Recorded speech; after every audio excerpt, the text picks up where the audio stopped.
Lui est surnommé l'or brun. Le cacao a aussi beaucoup augmenté ces dernières années. Il a presque triplé en seulement 2 ans et cela se répercute évidemment sur le prix des tablettes de chocolat. Est-ce de nature à freiner les amateurs? Réponse dans les allées du Salon du chocolat qui fête cette année ses 30 ans. Ariel Camus et Axel Charles Messens. L'odeur de l'enfance, le goût de reviens-y. Un plaisir coupable pour les croqueurs de carré qui s'apparente de plus en plus à un petit luxe. Je vais me faire gronder par ma femme qui me disait que j'avais pas regardé le prix.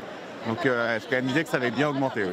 J'achète moins que j'achetais il y a 3-4 ans. Je me prive sur d'autres choses, mais le chocolat quoi. Cette hausse du prix, les chocolatiers ont été obligés de l'absorber. Hop, chocolat noir. Mais pas question de trop faire grimper le prix de leur création, sous peine de décourager la clientèle. Sur une tablette où avant on faisait 3 € de marge, maintenant on va faire à quasiment 50% de moins. On va des fois faire que 1 € de marge sur une tablette. Cette chocolatière a elle aussi réduit ses marges. J'espérais que ça suffise en vendant plus pour absorber une partie de l'augmentation, ça n'a pas suffi.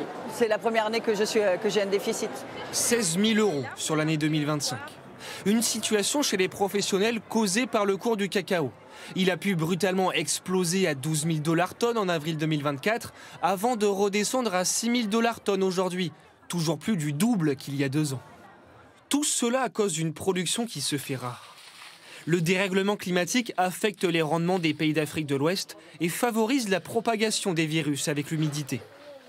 Avec plus de pluie en saison sèche, moins de pluie en saison humide, les calendriers agricoles sont perturbés. Mais il y a une vertu à cette hausse du prix des fèves tropicales. Des paysans producteurs sortent enfin de la pauvreté. Là où il y a encore quelques années, ils abandonnaient face au prix dérisoire. Je n'avais encore jamais vendu 100 kilos de cacao à plus de 400 $. Les prix étaient de 50, 60 $. Ils n'étaient pas justifiés et donnaient envie d'arrêter de cultiver. Ces revenus plus conséquents vont ensuite permettre aux producteurs d'investir dans leurs outils, les plantations, pour tenter de relancer la fabrique du précieux or brun.